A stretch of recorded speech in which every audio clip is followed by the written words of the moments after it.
Good morning, everybody. It's time to start the day with the workshops today. I'm very delighted to see so many of you here because there are some other attractions that might caught your attention around here. So very warmly welcome, everybody. My name is Kati Hanhineva. I'm professor at the Food Sciences Unit at the University of Turku and research director at the University of Eastern Finland. And here together with me is a team, Ville, Koistinen, Topi, Meuronen and Retu, Haikonen, who will be doing all the actual show and presentation during this workshop. So in this workshop today, we will be focusing on the data preprocessing practices during non-targeted metabolomics analysis. And within this workshop, how we have divided, we firstly have a very brief introduction to the different preprocessing practices that we need to consider during non-targeted metabolomics data analysis. And then we will have a little bit longer and relatively thorough demonstration on the workflow that we are using in our lab for this purpose, called the notame pipeline. And then finally, we leave some room for any discussion and feedback you might want to give us on this matter. So, as we are all aware, when dealing with the data-intensive methods like non-targeted metabolite profiling, this is typically what we face the situation when beginning the data analysis. So we might think that we have an ocean of data, so very large matrices of data, but what kind of procedures and what kind of practices can we take that we can actually find the correct drop of information in the ocean of data, as one might want to illustrate it.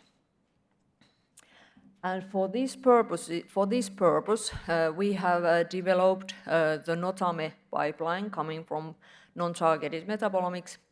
And this is an R-based tool that is especially aimed for preprocessing the data and clean it prior going to any of the statistical and visualization approaches.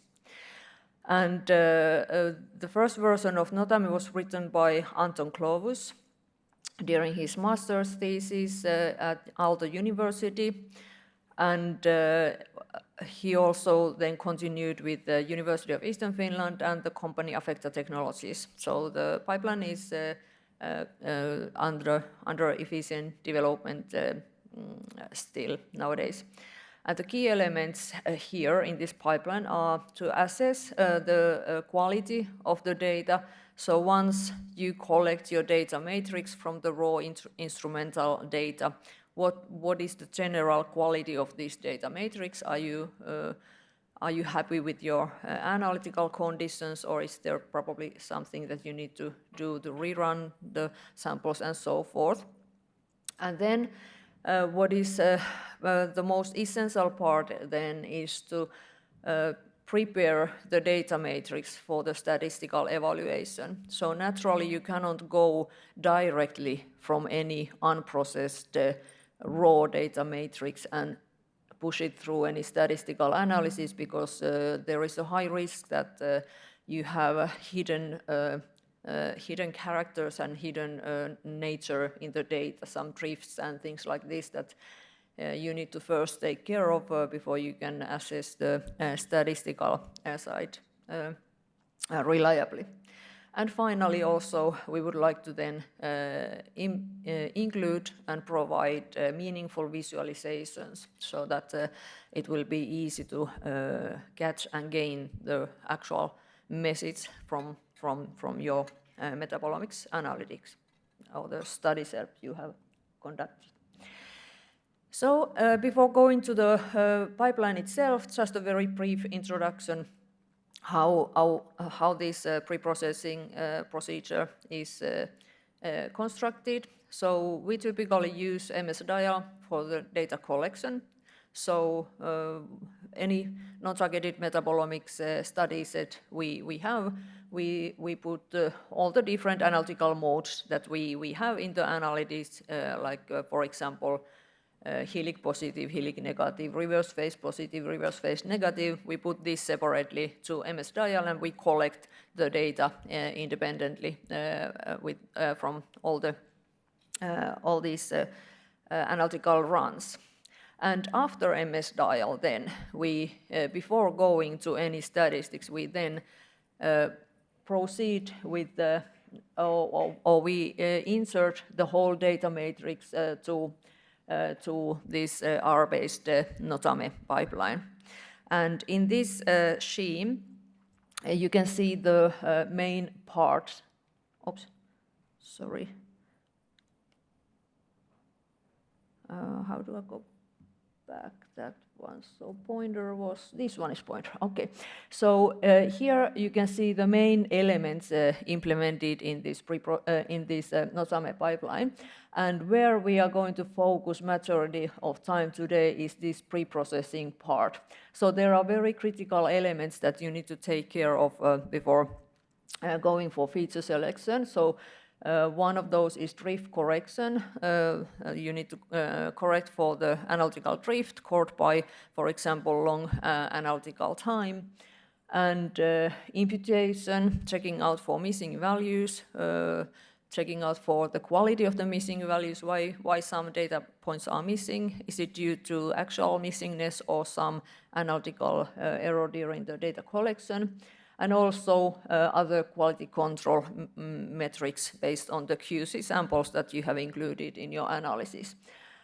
And also some feature clustering to then suggest and demonstrate which of the features, collected features, could be actually resulting from the same metabolites. So this first part is conducted initially as a first step in the notame pipeline, and followed are various different multivariate and univariate procedures to select and find the most interesting features in the data matrix. And finally then, all of these we would like to set up in a very user-friendly way of visualizing, so that it is easy to get the actual results and message, which is sometimes very difficult from non-targeted metabolomics, where you are dealing with hundreds or even thousands of interesting features. That how can you actually catch the message from there? So this is the overview for our workshop today. And now, without any further delay, I would like to then let guys take over, and now we start going throughout the pipeline in stepwise manner, the different parts here. And I would like to say here, this is a workshop, so please by all means feel free to interrupt at any point and ask questions if some of these procedures or some of the steps are unclear and you would like to point some issues, you are more than welcome to do so. So please feel free to interrupt. But now I let, so Ville is the first to come. Go ahead.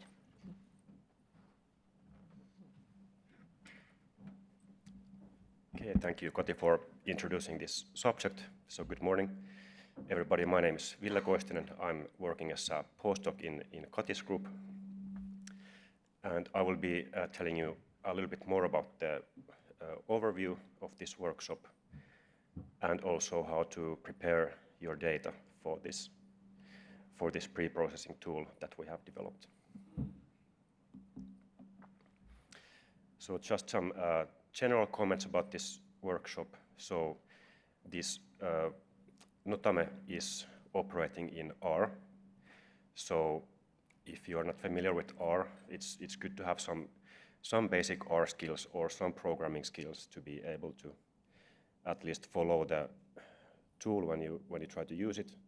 But nevertheless, we try to make this very simple, so that if you're not familiar with R, you should be able to somehow follow this and get some kind of idea how to use the tool.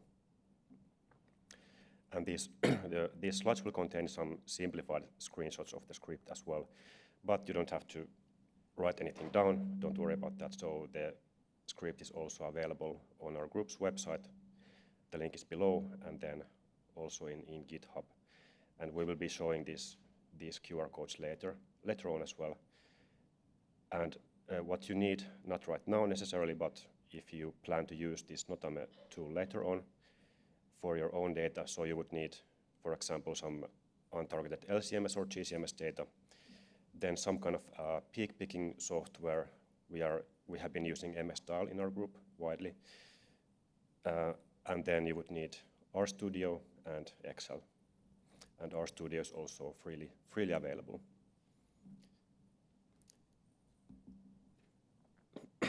And if you want some further information about this tool, there's one paper that we published a few years ago, which is also open access paper, and there is a more detailed description of this whole pipeline, not just the pre-processing, but it actually explains our whole non-targeted LCMS metabolic profiling pipeline. So that can also be something if you are doing some method development in general, then that can be a source of more information for you. And then there's also this GitHub link for the notame package itself, in case you want to get it, but it can also be installed directly within R. So here's the overview of actually this workshop, and also how the pre-processing workflow goes, and what kind of software are we using in different stages. So it begins basically from exporting your data from some peak picking software such as MS-Style, and then it might be necessary, depending on which peak picking software you use. You might need to prepare your data a little bit in Excel to have it in the format that can be then read in RStudio or in R to be processed by notame. And then these stages that are in blue, those will be then, we will go through in more detail during this workshop. And then once you're done with the pre-processing, then we'll still tell you something about how to continue with the results. So if you happen to be using MS-Style, this is just an example of basically how to begin this process after you have done the peak picking in your software. So you would need to export your peak picking or these alignment results into a data matrix, and it should be in Excel format. And for example, in MS-Style, you can easily export your results. I'm not sure if you can easily see. So this is just to demonstrate. So we would export the peak areas, and then if you have run some blank samples, then it's also recommended to, at this point already, filter out the background noise from your data. And the export format in MS-Style is called MSP, but actually this is a tab-separated CSV file that you get as an export, as an output. So that can be already opened in Excel directly.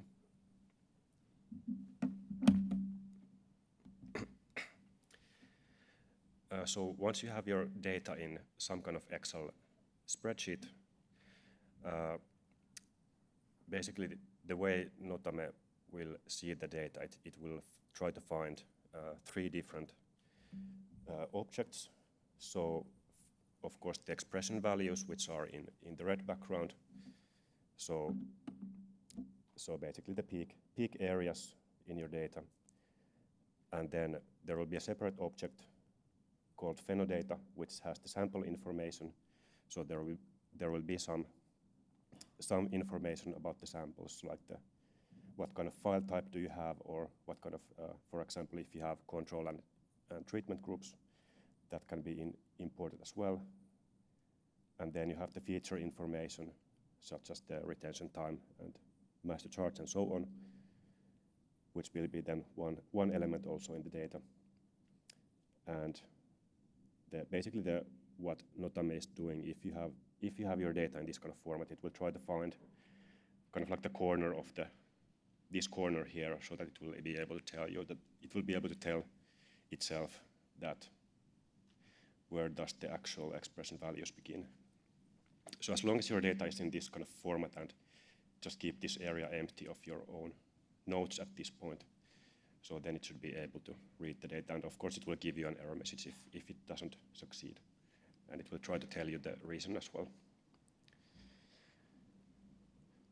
And you have basically at this point, if you have been analyzing your samples in more than one mode, then you can either combine the different modes in Excel. In that case, you need to make a new column, which you can call, for example, split, which is here.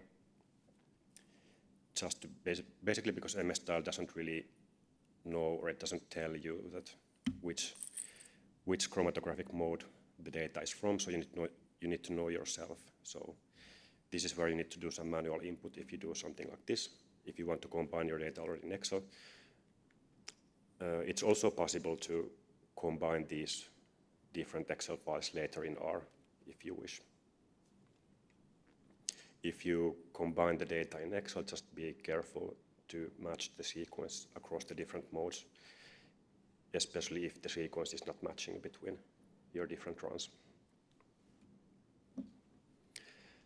Something about the QC samples, which are quite important. Well, actually, they are practically essential for doing this kind of data pre-processing. So these QC samples that we talk about, these are like study-specific QC samples. So we're not talking about some QC samples that we can use to assess how the instrument is functioning on long term. So this is more like for specific sequence, where we do the QC by pooling from the actual samples. So we collect small aliquots of 5 to 25 microliters from each sample to make this pooled QC, which is representing the whole sample set. And then this can be used for example, for the quality control purposes and drift correction and so on, what is done within this notame pipeline. And the idea behind QC is that it should contain in detectable levels all the metabolites that are in the actual samples. But the problem is that if you have very dissimilar samples, let's say you have samples from different plant species, for example, then there's a chance that some of the metabolites that are existing in only, let's say, 10% of the samples, they might be diluted quite a lot in the QC samples, and that can create some issues that you need to keep in mind. But if you have, let's say, human plasma, then it's more likely that the QC sample is highly representative of your study samples. And here's an example sequence, how we place the QC samples in the sequence. So first we start with some solvent to flush the columns. So this is basically LCMS sequence. And then we have some few blanks so that we can remove the background later. And then we use the QC sample here to stabilize the instrument. And once we see that the total ion chromatogram is stable, then we continue. For example, we can take some auto-MSMS runs from the QC samples, and then we put one QC, 12 study samples, one QC, 12 study samples, until the end of the sequence. And then we can run some more auto-MSMS, and finally the blanks. So this is the idea that basically there should be like a, let's say, 10 to 12 samples which are always surrounded by two QCs, so that the QCs can then be used to guide the tool to correct the signals. So then I will let Topi continue, so we go finally to see how notame is working in practice in R. So please go ahead, Topi.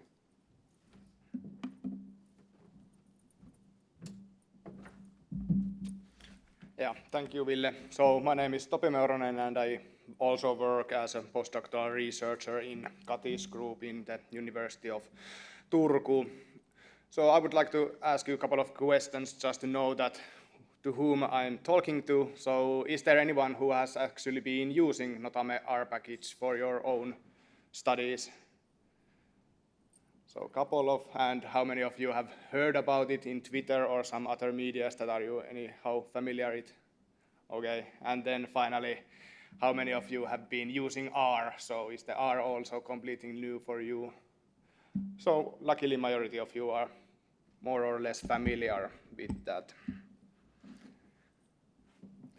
Yeah, so here I'm showing you the screenshots from our script. So we are going this through pretty quickly, but then after me, Retu will demonstrate the whole script through. So Retu will run this preprocessing with RStudio. So there you can actually see what we are doing. And as Ville already mentioned earlier, these scripts and this presentation, these are available in the hanhinevalab.com webpage and also in the GitHub page with these QR codes.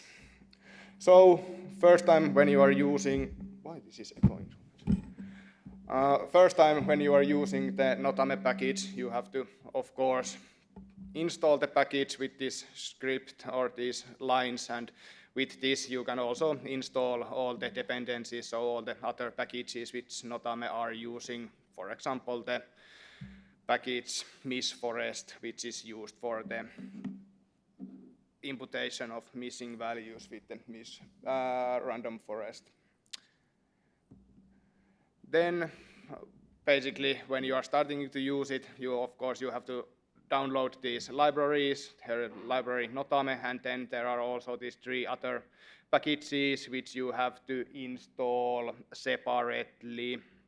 For example, this do parallel package is really useful, by which you can allow your RStudio to use more cores of your computer and make the calculation times more feasible. And then here on the row 66 also we can start these log files where the RStudio basically saves everything what you have done, all the package numbers and also errors and stuff like that. So you can afterwards go and see what you have done. Here is also the similar example as Ville showed of the MS-dial output. Yeah, now my hand is so shaky, so I have to take here. Yeah, so basically here we can see the same split column which Ville showed that here in this file, and which Retu will also showed you, the all 4 analytical modes are merged together. Usually probably that's not the situation, but if you want to merge all your files together, you have to tell Notame that where is the information related to the analytical mode, because it's basically doing the preprocessing mode by mode. So similarly here in this Excel file we can see the expression data and then the pheno data related to the samples, and then the feature data here on the left, so basically all the information which MS-dial is providing us in the output files. So here on the left there should be the mass to charge ratio and retention times and all that information. So from this we can construct the metaboset. So Notame uses these metabosets as a data type for all its analysis. So basically just with this function construct metaboset, you tell it that where the expression data is, where the pheno data is, and where the feature data is, and also a couple of couple of columns related to the samples itself. So for example, tissue and diet in this example data set. And as I mentioned you earlier, in this previous example, all the 4 analytical modes were merged together in one Excel file, but at least in our analytics, that's not usually the common case, and we used to export all the analytical modes separately in the same folder. So on the different folders, for example, here we can see the 4 analytical modes if the Excel files are named according to that, like rp-pos sample XLS, this is the MS-dial output, and similarly for helic-nec, helic-pos, and rp-nec. If you have all these files in your folder, you can basically loop this through and build one metaboset which includes all the 4 analytical modes. Yep. Here we can basically see all the notame preprocessing steps. We will go these through one by one, but itself the script part it's not so long. So first, of course, we have to mark the missing values from the dataset, and here in the notame, by default, the feature with the detection rate less than 70 in the QC samples or less than 80% in every group is flagged. So basically, if there are missing values for the features, it gets a flag in the notame output. So this feature will not be excluded from the dataset, but it will be marked as there is low detection rate. So for example, if you then in the later phases you run statistical analysis, the FD correction for p-values, it's not applied for the features with any flags. So in that sense, they are kind of excluded for some of the statistical analysis, but we are not losing this information and we can still use these. So here we can see where we can manually set the detection limits. For example, here the QC limit 0.7 and the group limit 0.8. You can, of course, set these manually how you like to do it, but then we can see here the group limit is referring to the group column information in p-data. So here you have to be careful that what kind of group information you have provided there in the p-data part of the file. So if there is a huge amount of groups then, and some kind of biological missingness there also, this might cause misleading results for the flagging. So there you have to be careful what you are providing as a group information. Then notame also includes a function for the correction of the drift. So here in these plots we can see the individual one feature. So this is coming from helic negative, I think, and here the injection order. So here we have injected 300 samples on our LC QTOF instrument, and we can see that throughout the segments, the overall intensity of the QC samples is decreasing, and this is kind of normal phenomena, at least with our instrument. But as we know, this kind of drift then causes difficulties to statistical analysis if we are comparing, for example, samples here in the beginning and to the ones in the later phases of the sequence. So with the correct drift correction in notame, we can basically search for the overall trend in the QC samples here, which are marked as red samples, and then correct the drift so that the values are corrected, so that the variation in QC sample is more or less small, at least I would say. And this drift correction is done separately for every feature. And of course then in notame output, it also tells you that whether the drift has been corrected or then whether the quality of the feature is increased after the drift correction. Here is just another example. Here we can see that itself the QCs are not drifting so much, but there is one hugely outlying QC, probably some mistake in the injection, but then notame drift correction function, it doesn't overfit the curve, so that even though there was this one missing QC samples, the overall trend then in the QC samples is contained throughout the study.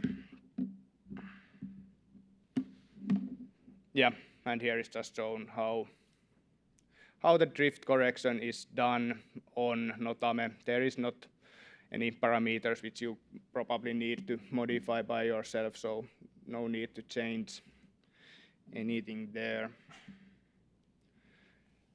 Then about the quality for the features in Notame, another flag is coming from the quality of the features, and here we can see the wrong button. Yep. The default conditions for the quality flagging. So, for example, the RSD values less than 0.1 and D ratio less than 0.1, and these values you can also modify by yourself, but these are based on these quality metrics are based on the paper published by Broadhurst et al. In 2018. Is there anything else? Yep. And here is just then more information related to quality metrics, which this information you can also find from R. So for example, how the relative standard deviation is measured or calculated there, standard deviation of all the QC samples divided by the mean of the QC samples, but then there is also these like non-parametric versions of these RSD and D ratios, which are then calculated by the median differences from the median values. So these non-parametric ratios, they are like more resilient to outliers in the dataset. You can basically then select that which ones you are going to use and which cutoffs you wanna use for your data quality. Then probably one really important part of the Notame and overall the data preprocessing is the imputation of missing values. And this non-targeted data, of course, it contains sometimes a lot of missing values for different reasons. For example, this is from the Marietta Koklas paper, and Marietta was one of the developer of the Notame package. So she actually told that there are basically 3 types of missingness on the values. They can be missing completely at random, so there is like no correlation between the missing and observed part in the data, or then some features can be missing at random, it means basically that the probability for the molecular feature being missing is determined by the other observed molecular feature, and then the third option is basically missing not at random, and this is like an example of the situation if the feature or the sample is detected below the lowest level of quantification. So usually it is hard to tell why the values are missing, and that's why in the Notame package we have selected as a kind of best option is the random forest imputation, because based on the Marietta Koklas paper that she tested it, and it turned out that at least in the human serum and plasma data sets, the random forest imputation performs best with different types of missingness. This is also related to the missing values, and this is more related to the use of MS-dial program. So as a default, if you are using MS-dial program, you set there the minimum peak intensity that above which you are searching for your features. And there can be situations that for some study participants, some features are detected below that lowest limit, but if you have not set the gap filling option in MS-dial, these values will remain blanks. But here we can see, for example, this is for caffeine, and we can see 3 of these subjects there, and the peak ID is -2, so it means that MS Dial has performed the gap filling based on the data. So for example, here we can see that even though the caffeine is found a really high abundance there for these subjects, it's lowest. So when you are using the gap filling option in MS Dial, it searches for these smaller peaks also based on the retention time and peak wide there, and then you are not having missing values, which is better, I think, at least, even though there are some difficulties in the integration of peaks. These are like half peaks and stuff like that, but at least in my opinion, this is more biologically relevant information than what is imputed there after if you haven't used the gap filling option, and these values would remain zeros. And basically here is again told some the imputation of missing values, and what I already told you, that the random forest was for the plasma and serum datasets, it was the like optimal choice for the imputation of missing values.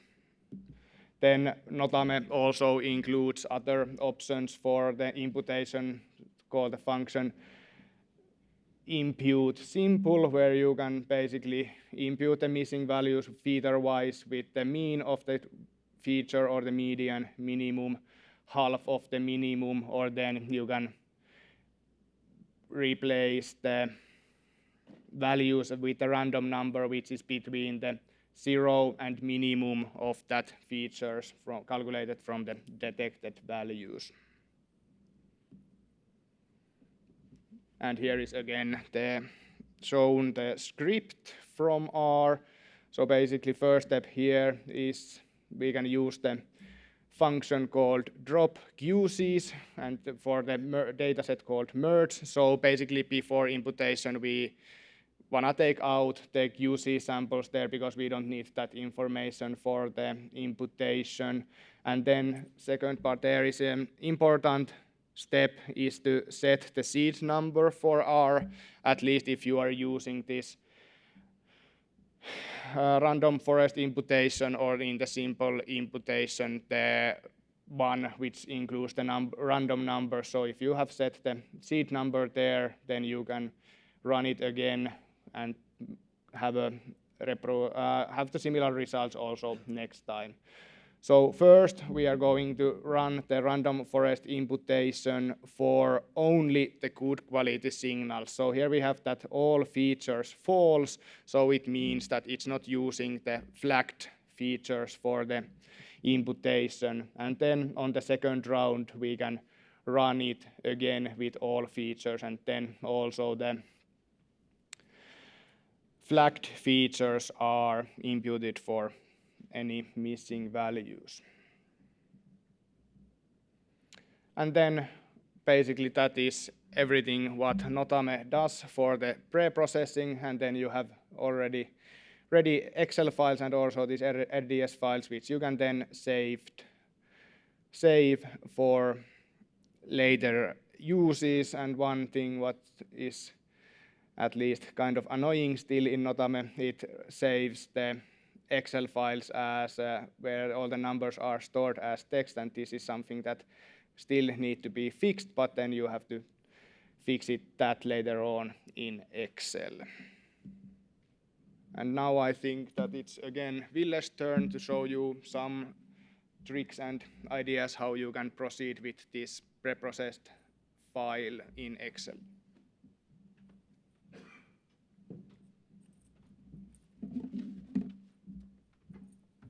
Right, thank you, Topi. So let's have a look at a few things that we can do after the pre-processing is done, and yeah, and basically what you get after the pre-processing as an output. So if you allow these visualizations in this notame pre-processing, so basically I think by default in the script that we have provided you, I think they might be kind of inactivated by hashtags just to save computation time.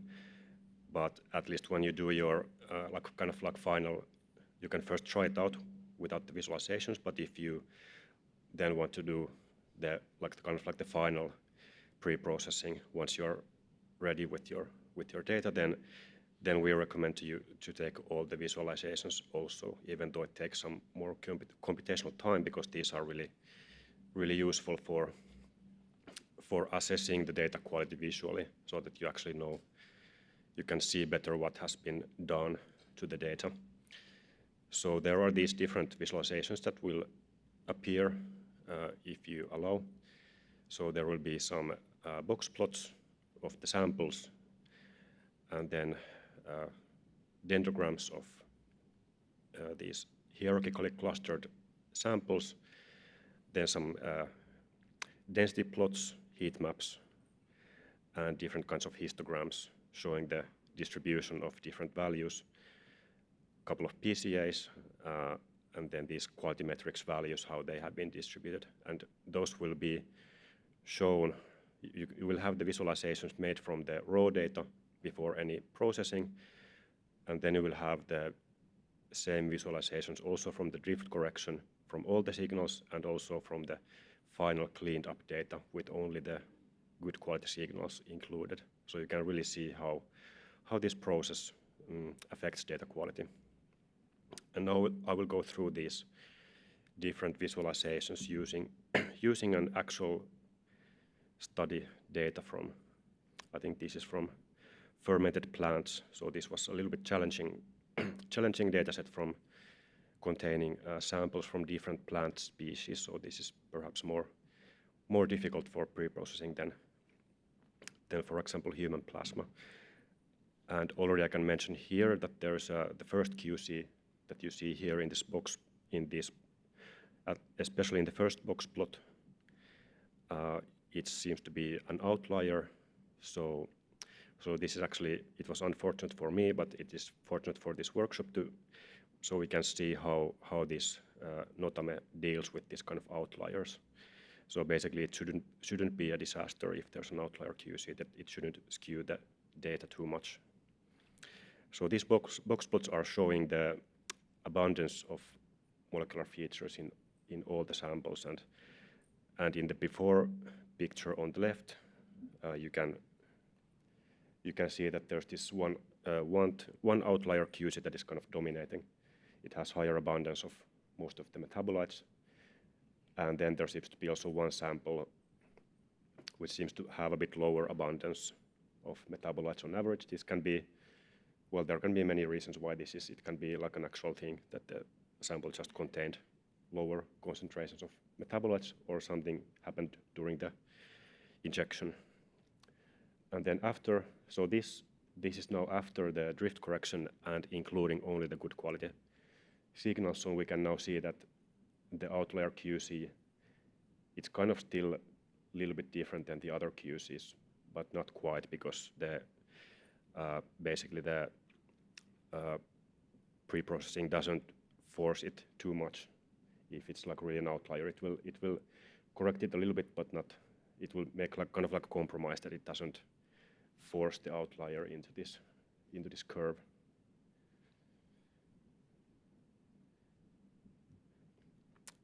Then there will be some dendrograms which basically organize the samples based on the similarities. And in the first dendrogram, you can see that there's this outlier QC separated here. So that's like the biggest difference in the data. But after the pre-processing, then of course, this is more difficult now to tell whether this is correct. You need to know your samples. But at least now the QCs are more clustered together, which is the ideal situation. So this is showing kind of like the similarities between the samples in one way. Then another way to look at the similarity between the samples is this kind of density plots, which are showing the QC samples and the actual samples separately, and in this kind of distance matrix. And in ideal situation, of course, the QC samples, because they are from the same, injected from the same vial, so they should be at least almost identical. And in the before picture, we can see that this is not the case, actually, that the QC samples are everywhere. And this might be due to the outlier QC. And in the after picture, the situation is much better. We can still see that there's one outlier, which is so the outlier QC is a bit different, but at least now the QCs are more showing like similarities, and then the samples are here. So they can, of course, depending on what kind of samples you have, they will be more or less dissimilar between each other. And this heat map is again showing you similarities between the samples, and in the beginning it looks quite bad, so there's this outlier QC dominating the whole thing, and the rest is just dark blue. While after this pre-processing, we can see that now the situation has improved. So now the main differences between the actual samples, and most of the QCs are nicely clustered in this dark blue rectangle here, which means that they have low distance from each other, which means that they are similar to each other, which is the purpose of the QC samples, that they should be from the same sample or from the same vial. And then there's also these histograms showing the p-values from basically from a linear model, which is studying the group-wise differences. And so here the red line basically shows that if everything would be like random in the data, then it should be distributed like that. And in the ideal case, there shouldn't be that much difference between the QC samples, so they should be stacked more towards the right, which is exactly what's happening here. So in the beginning, there seems to be some difference between the metabolite, or actually the signals between the QC samples, while at the end of the pre-processing, they are more. So the differences have disappeared, which is a good thing.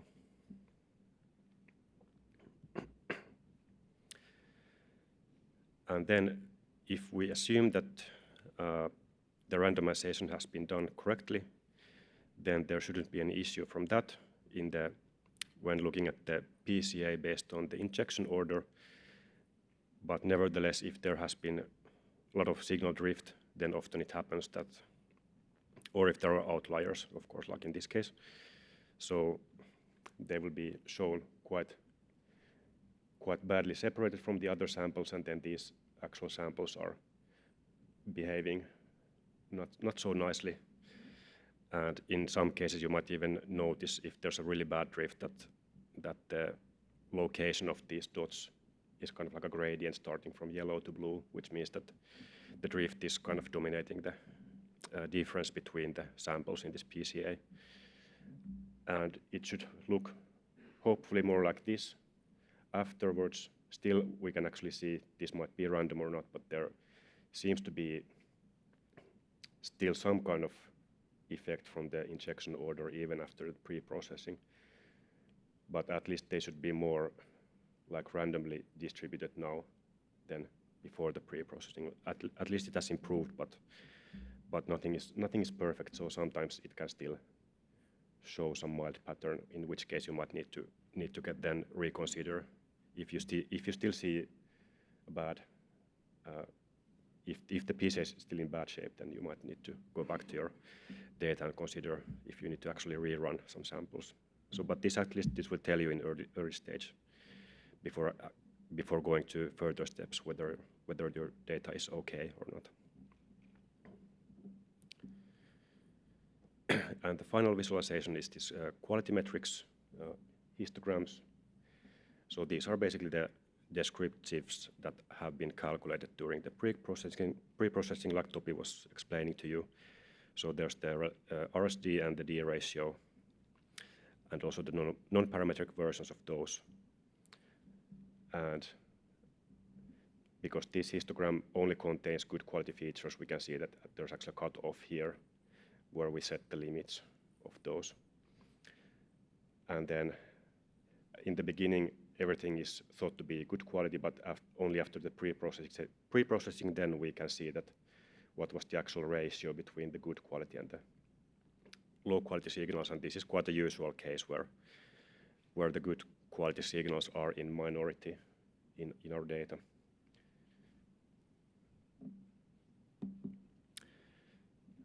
So once you have your pre-processed data done and exported back into Excel format, so there was this small thing that Topi mentioned that you might feel more comfortable if those text values are turned back into numbers in Excel, which you can do in Excel. So it will actually complain to you that these values are in text, that should we transform those back to numbers. One thing just to mention about these flags is that they are meant for guidance. So, and they work best with sample matrix, which is kind of similar throughout the sequence. Like let's say that you have human serum or plasma, it works best, or within a single sample type. But then, the more different samples you have in your sequence, then the less reliable those become actually. So you need to also remember this when you interpret these flags. And we recommend to keep a master Excel file where you keep all the features, regardless of if they were flagged or not, unless you really know what you're doing. And instead use some filtering so that you can hide or sort the data, so that you don't remove any rows from your Excel. This can also be for practical reasons. If you do let's say you do some additional statistics later on, and you make a new export from notame, then if you want to combine those in Excel, you need to have all the rows there still if you want to merge two Excel files together easily. And we recommend to make some additional columns manually in the Excel spreadsheet when you continue with the feature selection and identification and so on, which I will show you next in this example. So, for example, here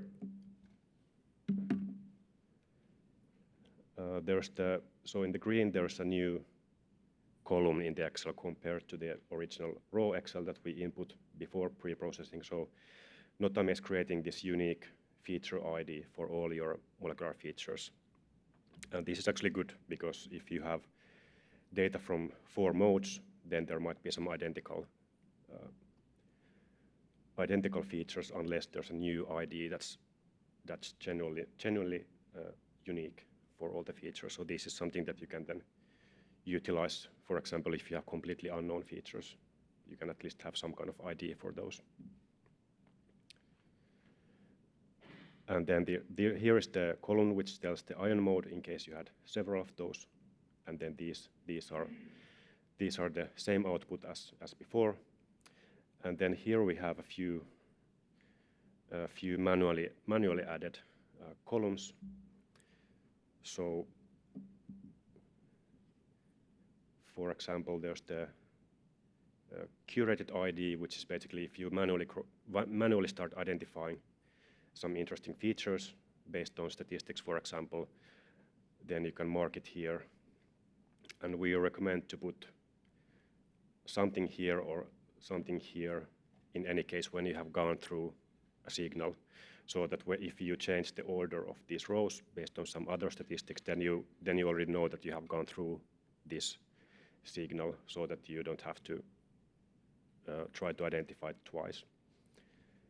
So basically, if you have managed to give some ID, then you can put it here, and some kind of metabolite classification might be useful to give here to see if there's any certain metabolite class that seems to be changing a lot. And this is also something important that I will be talking later on today in the afternoon. So it's a good idea to add some kind of identifier as well, so that you can actually anchor this name that you have given here, which might be a trivial name or some kind of level 3 unclear name. But if you know that this is in a database, it's good to give some kind of database ID so that you can really unambiguously say that, okay, this is the actual metabolite, and there is like the reference for this metabolite name that you have given. And then, of course, the level of identification is important.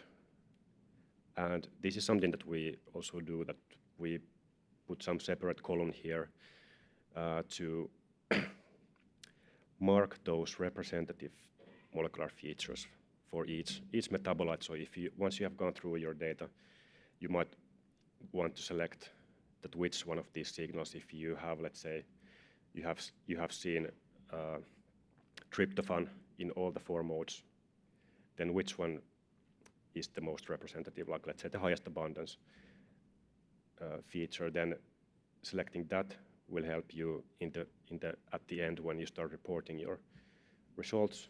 For example, in a publication, you can filter only those with the mark. So those will be then unique metabolites that are reported only once, and that will be the kind of like the representative peak for each metabolite. It might be also nice to, if you find something interesting or something unusual during your identification process, then you can make some tabs, extra tabs here for each signal that you find interesting. You can put some screenshots there or something, and then you can make a link to that tab here in this column. And then there's a comment field for any kind of comments that come up to your mind during the identification process.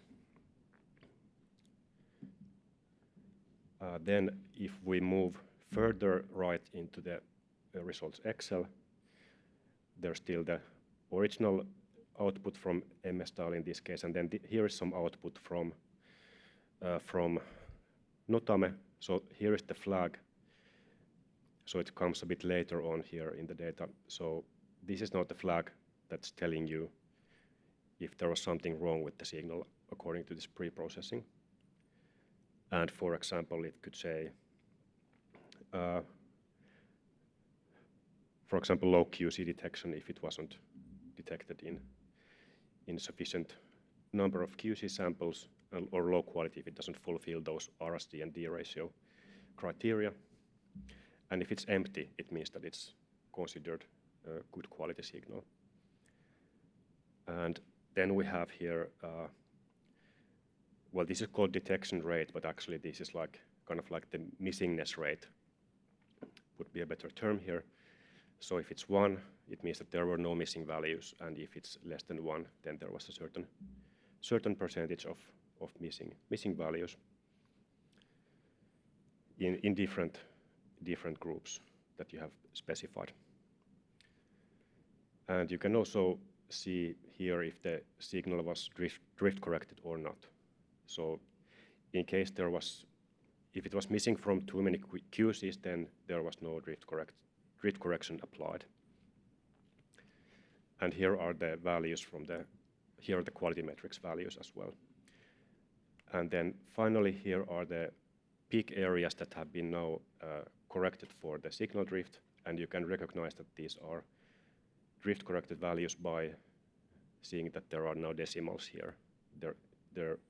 These are typically, there are no decimals in the raw data, at least in our case, but once the drift correction has been done, there will be some decimals, so you will notice from here. And in this example, actually, I have to mention that I did not do imputation for this particular data set, so that's why there are still missing values. But if you do the imputation, there should not be any empty spots anymore. And this might be already a familiar thing to you, but just to mention that if you have missing value in data, that's not actually something to determine whether it's detected or not in untargeted metabolomics, because we don't really have any ways to determine reliably the limit of detection, because it's not targeted analysis. So instead, we have been using this signal to noise ratio as one measure to, in case you need to really say that was this metabolite detected in this sample or not, then that would be like the closest to. It's not the best answer, but it's better than checking whether it's missing or not. And just a reminder again that it's recommended to run solvent blanks so that you can also distinguish actual metabolites from background ions, because some of those can actually be present in actual samples and in the solvent background.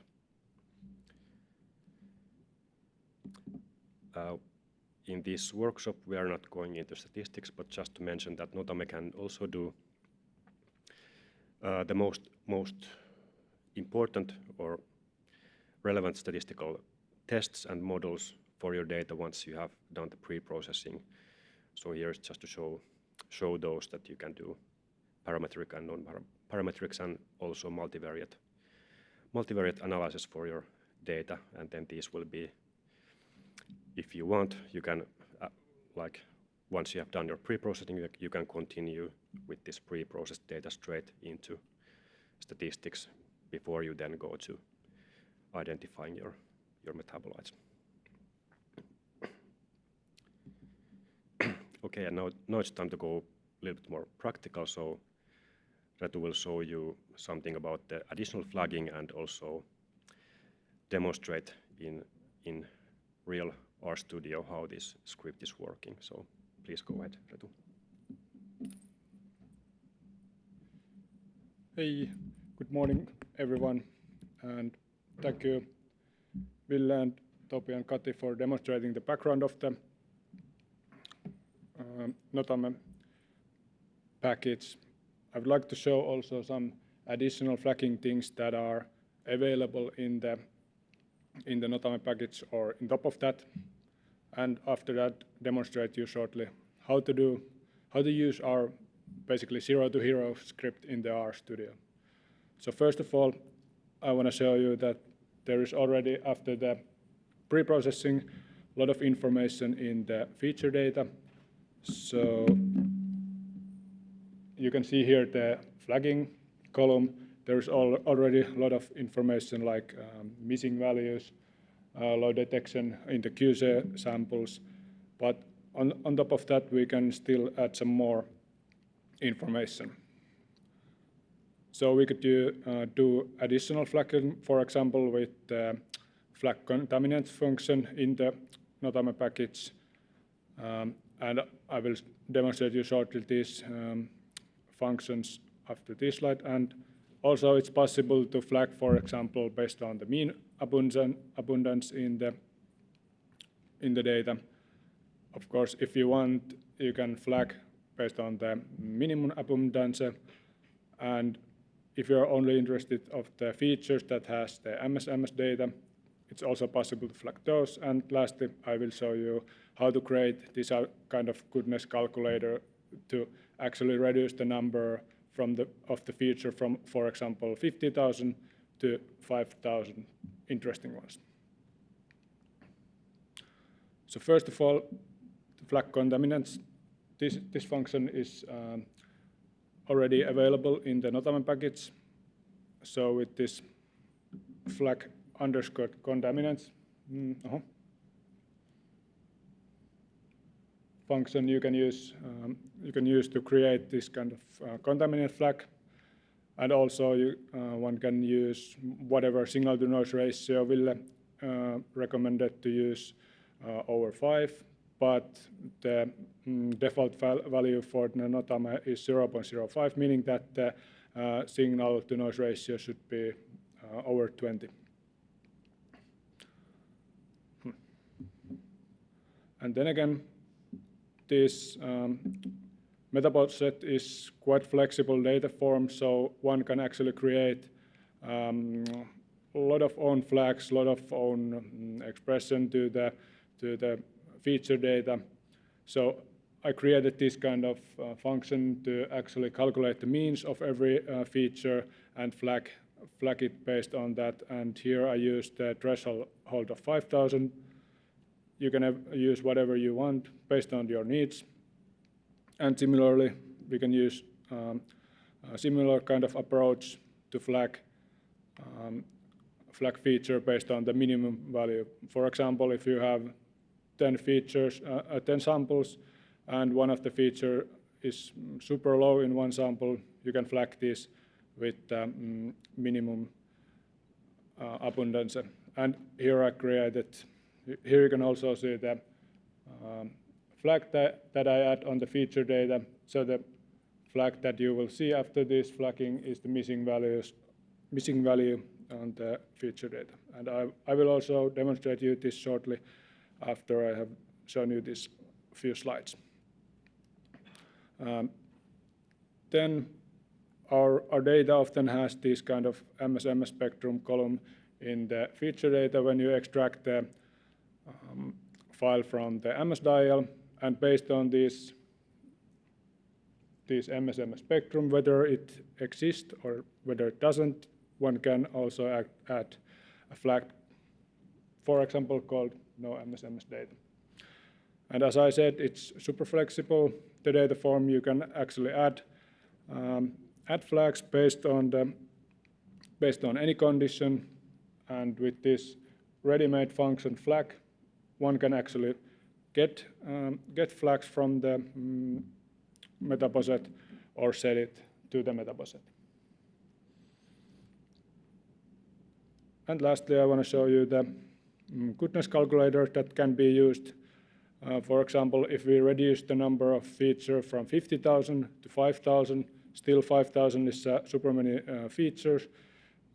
So we can actually sort these features if they are interesting ones or not. So if they are changing within the data. So if the fold change, for example, is more than 2 or whatever threshold you set on your data, it will add sort of a like index to the feature data. And of course, any kind of statistical analysis can be used in this kind of calculator. But yeah, it's easier to show this in real life, so I will demonstrate you the pipeline in my own computer now.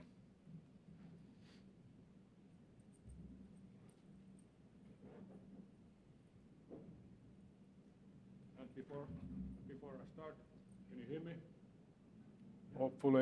Hopefully you can hear me now better. Yep. So before I start, I want to show you the GitHub pages that are available. So the code that I will be demonstrating here today is here, and you can find it under my GitHub pages. So Retu data is my username, and also Anton VS data is Anton Klavus' username, who created the notame package.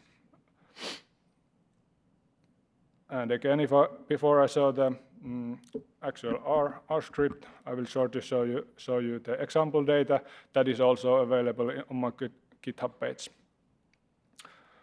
So the upper side of the data is so-called phenodata, P data shortly, and then on the left we have feature data, and as Topi and Ville demonstrated, the split column here is super important to actually give the information for notame that there is more than one analysis mode included in the data. And lastly, the numbers themselves are here in the expression part, and this column here in this file is dividing the data into 3 sections, so the phenodata, feature data, and the expression part. And then to the actual script itself, this one is available for you in the GitHub, so feel free to download it, use it, modify it according to your needs. And it starts by installing the packages. There are some extra things that I'm not going to go through here. And then there's a nice Vignette page of notame, and one can also check those before starting. And then the actual script itself starts here. So I will activate the packages first and then set my working directory like that. And then as demonstrated before by Topi, we will start the log, and you can see downstairs that I started the logging here, and then simply I will start by downloading uploading my data from the data file, and this one, as I said, is also available in the GitHub pages. So you can basically run these through by yourself. It's all the parts are free to download in the GitHub, like so. So I read it in the data, and now you can see that the data container has three kinds of data. There is the expression part, phenodata, and feature data. And from here we can see that the expression part is data matrix, and the phenodata and feature data are the data frames. And if we want to see the dimensions of the data, it's also possible with these codes. And then I want to build up the metaposet, so it's done with the construct metaposet function, and expression part is defined like so, phenodata, feature data similarly. And then I need to set up the group column, and time column is time column. In this case, it's not time column, it's the one defining the diet. But anyway, I'll run that. And then there is alternative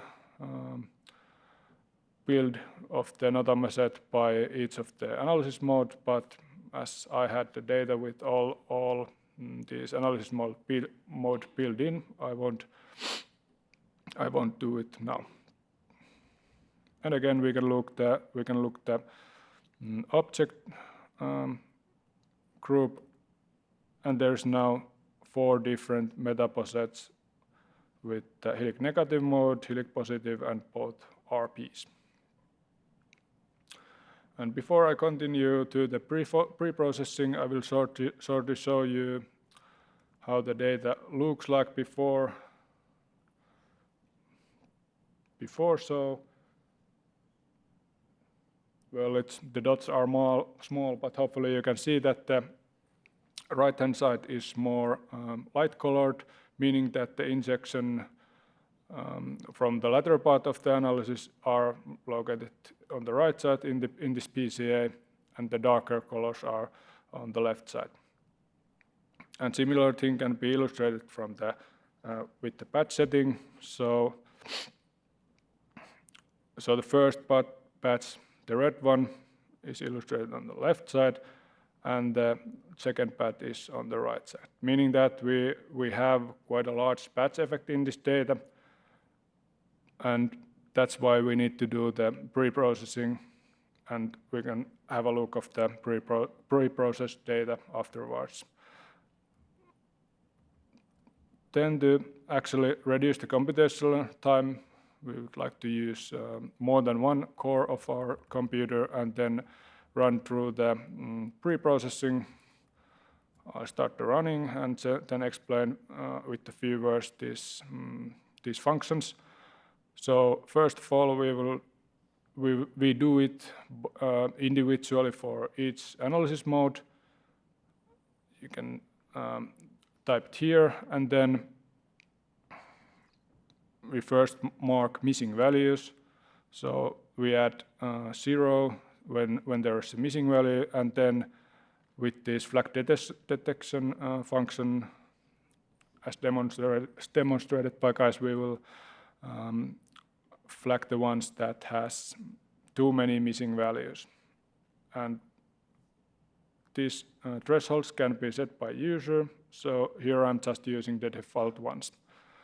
And then the drift is corrected based on the QC values, and as Ville demonstrated, the QC values should be on the same level. They are from the same samples, so they should be identical in the analysis. So the correction is done by that function, and then we will flag quality based on the condition that are here. I'm just using the default ones, But again, if needed, this can be modified according to your own needs. But basically, I would say that don't use thresholds smaller than that. So the threshold should be used as defined by Broadhurst et al. Then I can do the same check for the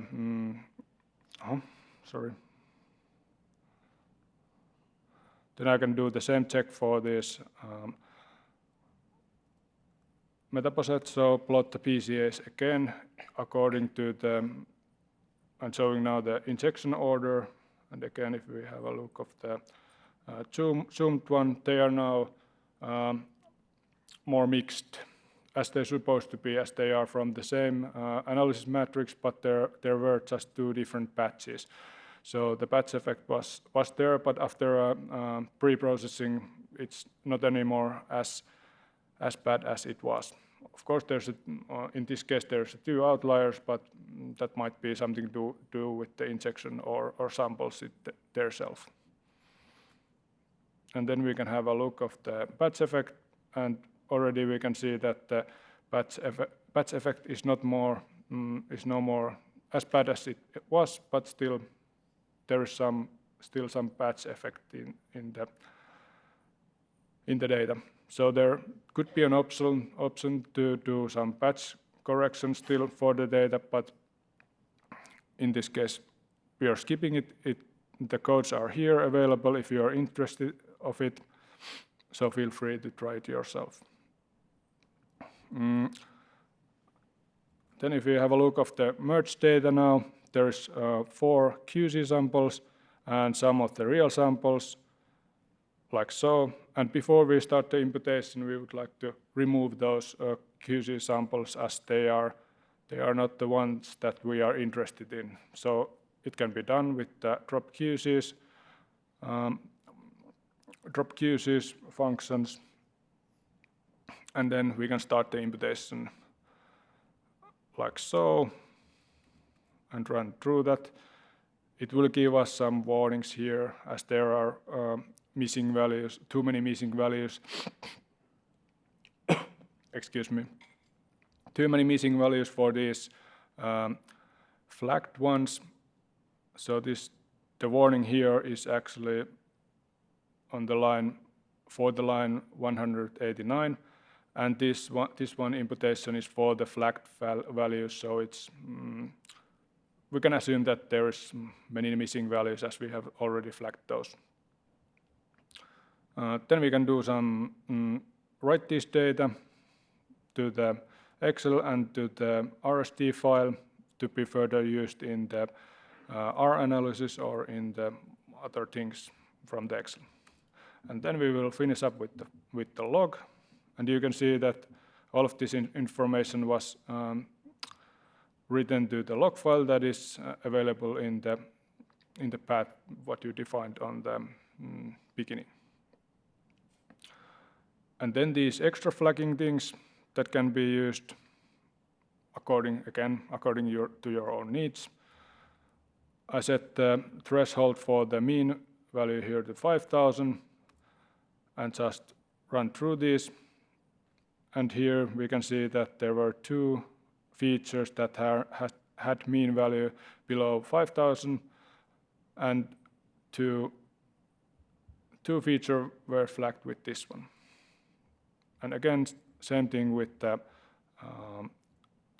2 small values. So if the minimum value of any feature is below 500, it will get the flagged missing value.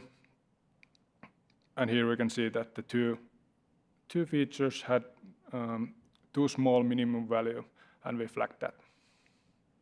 And if we want to have a look of these flaggings, we can have a look at right like so. So there is a 2 below 5K abundance, then there's low group detection, low QC detection, low quality, many of those, and then some missing values.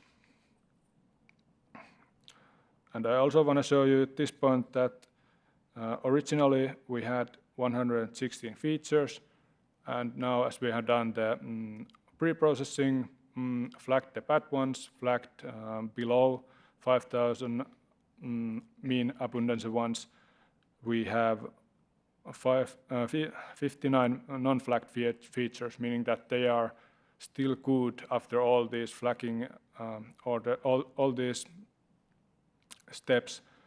They are still good enough to be like non-flagged. And then we can go on and flag these features if they doesn't have MS2 data.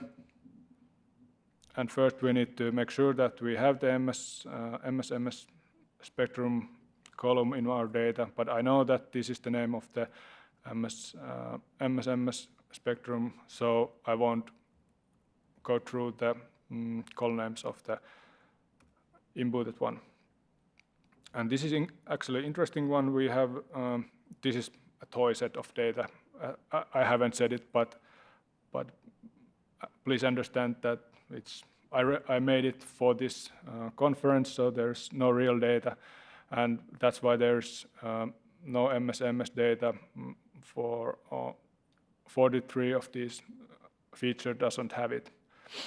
But it's actually a good demonstration that when we run through this kind of flagging, we can see that now we have, sorry, I need to set the flag still. Now we can see that we have actually reduced the number of features from 116 to 16 non-flagged ones. And in real life, we would be interested in these 16 ones. And in real life, for example, we could have 15,000 features, and now we have reduced the number of features to 2,000 basically. And now we have only 2,000 features that can be interesting. And to go a bit further with this data, I'll do some statistical testing here, just shortly. The script performs t-test, also fold change, and calculates the coherence d here. And with this data, first of all, I can add it to the F data, so the feature data, like so. Super easy. There's a built-in function for that. So now the feature data has all the statistical stats there. There's a t-test and coherence d values and fold change included in the metabolite and included into the feature data.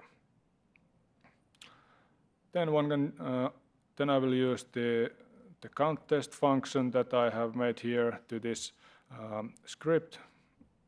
I won't show you the details, so as there are super many things. And then what I can do is actually count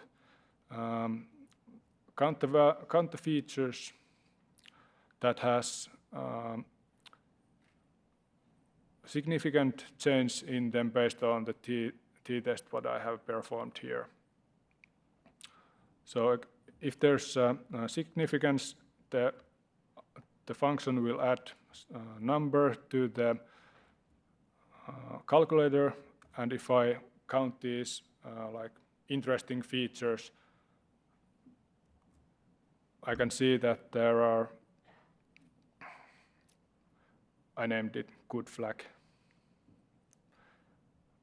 We can see that there are now just a few interesting ones based on the statistical testing. So again, if this would be real life data, we would firstly reduce the number of features with pre-processing, and then what's left of it, the non-flagged one, we can sort them based on how interesting they are. So we can do some kind of statistics and be happy if we found something that has coherence d value 6.5.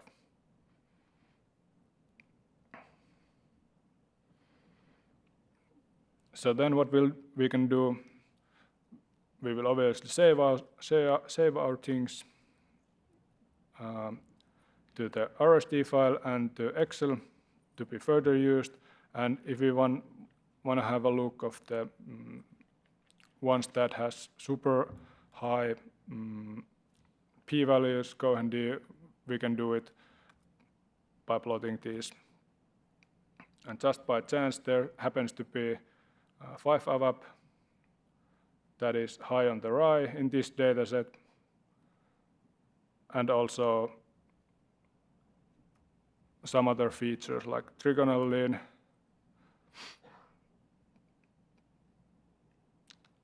That is, let's put it like that. So now that is again high in rye. So as said, there's multiple possibilities in the notame packages. It's super flexible and can do many kind of things, like demonstrated here. You can do some plotting with it. You can do the pre-processing stuff, and yeah, as said, super good package. And with that, I think I'm ready with the demonstration. Thanks. Thank you so much, Retu, and thanks also Topi and Ville for the thorough demonstration. So, do you have any questions or comments on this package from the audience? That was quite intensive, thorough walking through the whole procedures. Yeah, so please go ahead.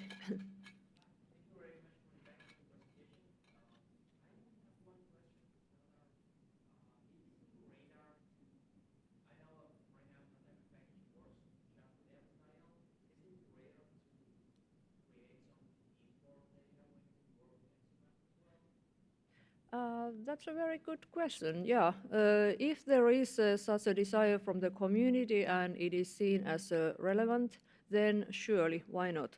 So whatever is happening within Notame, so that is not specifically like bound to any of the peak picking algorithms or any of the data collection algorithms.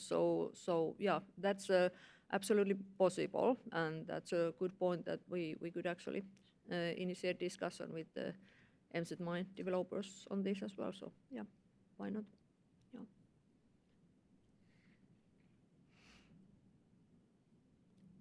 Please go ahead.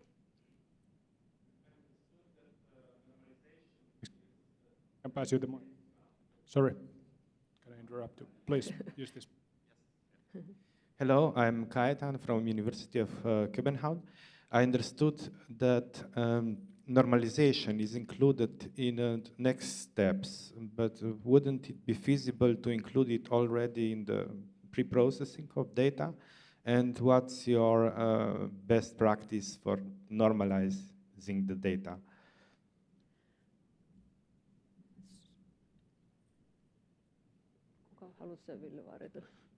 Thank you for your question. I can answer this one, but well, it's included in the downstream steps, as you said, and you can do it afterwards. But I would say that if you don't need it, why would you include it in the pre-processing steps? So it is an option definitely, but if it's not needed, then why would you do it? And based on my experience, I do it sometimes, but in the most of the cases, I haven't been done it. Hopefully this answers to your question. And please raise your hand if you have a question. I can bring the microphone for you. Any further comments?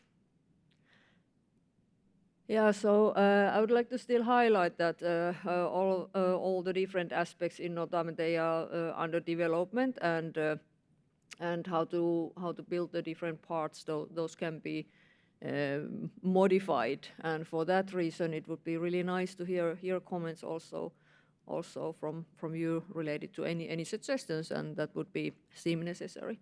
So you had a question, please go ahead. Can you hear me? Yes, right. So first of all, thank you for this talk and also for creating this tool. I am a user and I am very happy and this helped me a lot. I have a question more related to multi-batch studies because I saw in the last example that you were using 2 batches. My question is, how should we use the drift correction and the batch normalization functions? And yeah, so that was my question. So because when you use drift correction and in your data set we have 2 batches, so basically the drift correction is performing like for one function for the batch 1, another one for the batch 2, and then we should merge the batches and perform the batch normalization, right, between batches? Yeah. Yeah, thanks for the question. I can start and then Ville perhaps can continue. So that's a very essential point. You are correct. So we are always limited to a certain number of samples that we can run in one batch. And majority of our studies, those are such that we can manage within one batch. So something like 300 injections in one mode, so that we can do.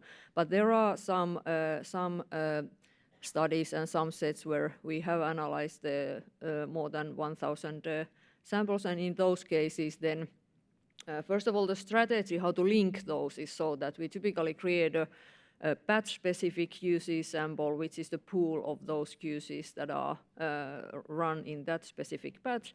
And in addition, you have a like universal QC that is in many, for example, if it is a human plasma, then it can be some of our general QC plasma from our stock, so that it is represented the same matrix as the analytical samples, but then it is something that is available to be injected throughout all the batches.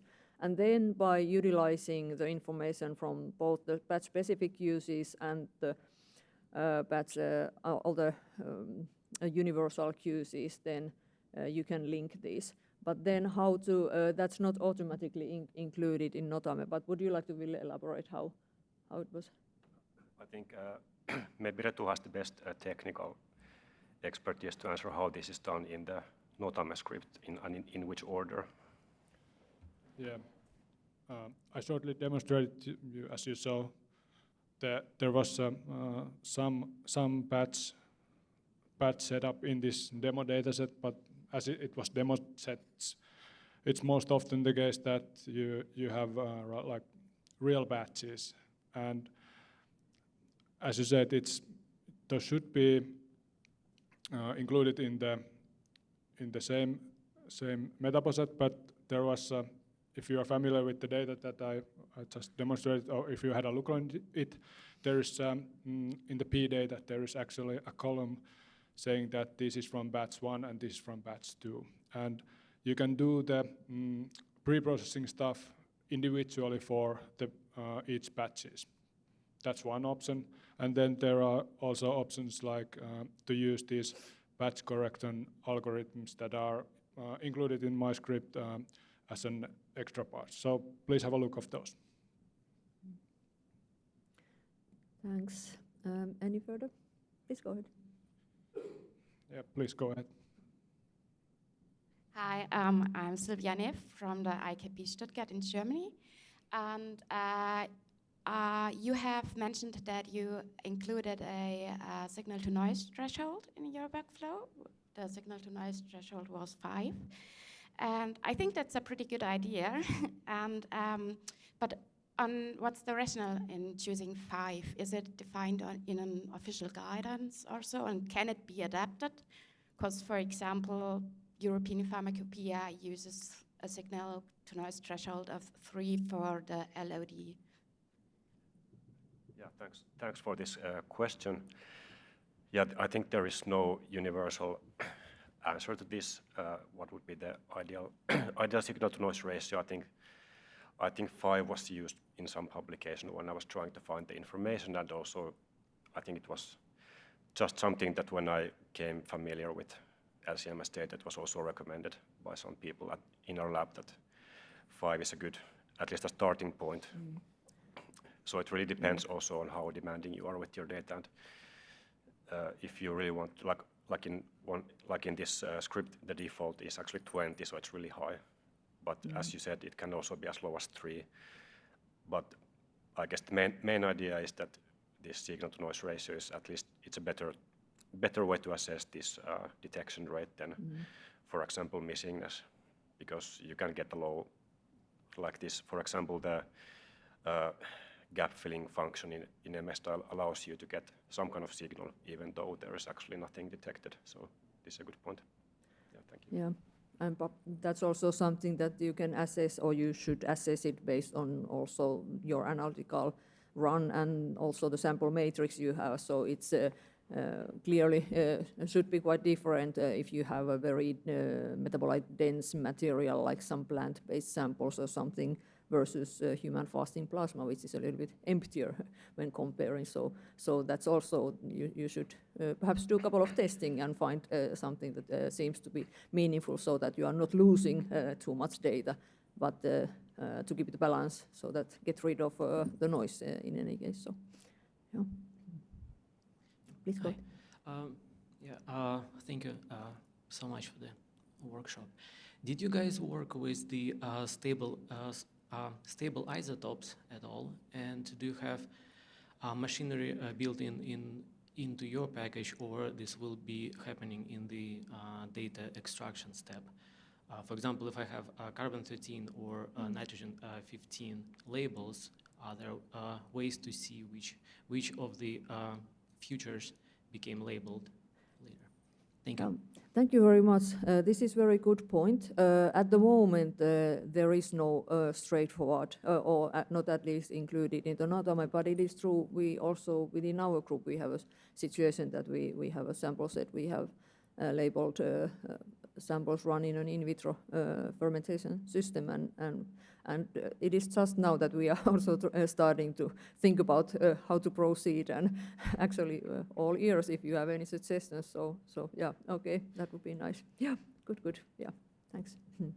Hi, I have a follow-up question. Signal-to-noise ratio. How you do determine if the signal-to-noise ratio of each feature, if pretty much the input is the feature table?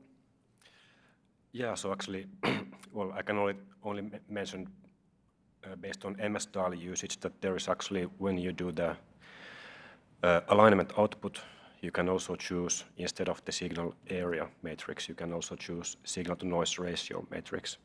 So we'll get a separate Excel spreadsheet where you have all the signal-to-noise ratios of each feature in each sample.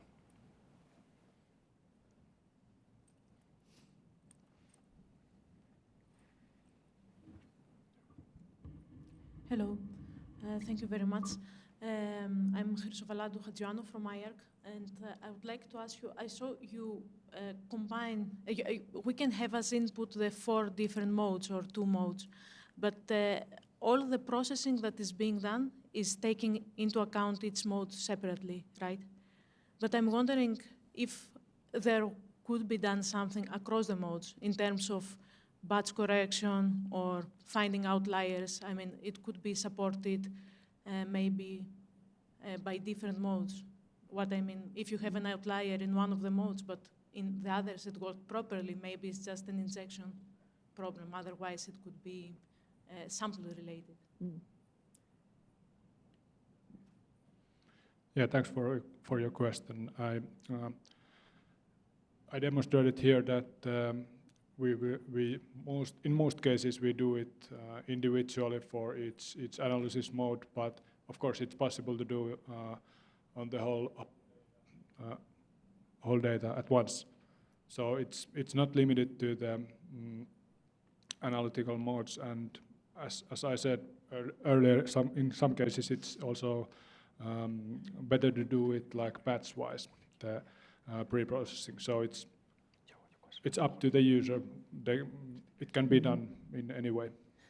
Yeah, but naturally, many of those issues that you have within one analytical mode. So, for example, when you do drift correction for helix positive, it's very different from reverse phase negative. So those should be like, you need to process those separate. But the reason why at the end, and when you start, for example, univariate statistics, then it's much more straightforward if you combine the different modes, because then at the final Excel table or whatever is your preferred way where you then create your actual result from the analysis, it's much more fluent if you have the data from the different modes. So you can check that, okay, so here is tryptophan and here is tryptophan from the different modes, so you don't then report redundantly the same compounds. But when you have it all in one matrix, it's much more easier for you then to construct the final result from your analysis. Yeah, maybe I can also comment that what I didn't mention is that you actually get these visualizations from each mode separately. So if there's a problem in one mode, you can see it from the visualizations. Thank you for the great presentation. I would actually have two questions.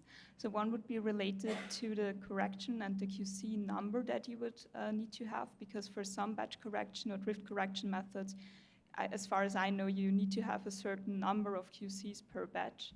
Is that also a thing for your processing pipeline? And the other one is regarding to the internal standardization, whether it would be possible to prepare a blank containing the internal standard and then just use that flag contaminants mode to extract these features. Good point. Yeah, maybe I can answer to the first question about the number of QCs. I think there should be 3 QCs in order for this drift correction to function properly. Yeah, it is just like historic reasons, so that typically injecting the QCs, that's like several QCs in the beginning to stabilize and so forth, and then typically like 10 to 12 analytical samples and a QC like this. But so yeah, majority of the sample sets that we run are longer than 50 and so forth, so you automatically have several QCs, but 3 is the minimum number, but the more the better, yeah. And of course the most essential thing is that you follow constantly throughout your run, so that you have a good representation throughout the analytical injections, yeah. Yeah, and your second question was on flag contaminants, right, if I understood correctly. So to flag contaminants, you would obviously need the blank samples, and it was demonstrated in the Ville's slide where the blanks were at the beginning of the run. So basically, compare the blanks to the sample features, and let's see if there's or was it correct? Sorry for not making that clear. It was more regarding the other question on the internal standardization, if you could include that or not. And I was wondering if it would be a possibility to include that internal standardization extraction, like the extraction of the features that were contained in the internal standard, by preparing a blank that would contain the internal standard and then using this flagging contaminants option. Yeah, I'm sorry if I can't make that clear. Yeah, thank you. That's a very good suggestion. That is completely feasible. So yeah, currently not embedded, but yeah, that's moving a little bit more towards like a bit kind of a targeted, semi-targeted approaches. So yeah, surely.